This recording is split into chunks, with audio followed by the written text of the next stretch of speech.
আসসালামু আলাইকুম, আমি ডক্টর রুহিনা তাসমিন, শিশু বিশেষজ্ঞ এবং গ্যাস্ট্রোএন্টারোলজিস্ট।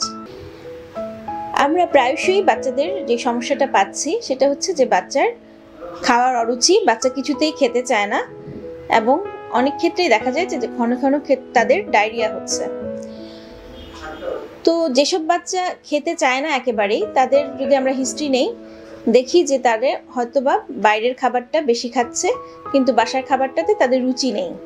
তাহলে যেটা করতে হবে যে বাইরের চিপস, চকলেট, তারপরে হচ্ছে জুস, এই খাবারগুলো তাকে একদম বন্ধ করে দিতে হবে এবং বাসায় তাকে যে 3 বেলা ভারী খাবার, তার পাশাপাশি সকাল এবং দুপুরের খাবারের মাঝখানে নাস্তা দিতে হবে, দুপুর এবং রাতের খাবারের মাঝখানে নাস্তা দিতে হবে এবং নাস্তাগুলো হতে হবে ডিম, ছোট কলা, এরকম পুষ্টিকর নাস্তা, যাতে সে বাসার খাবারটাকেই পছন্দ করে খায়। এবং এরপরেও যদি দেখেন যে বাচ্চার উন্নতি হচ্ছে না, দ্রুত চিকিৎসকের শরণাপন্ন হবেন।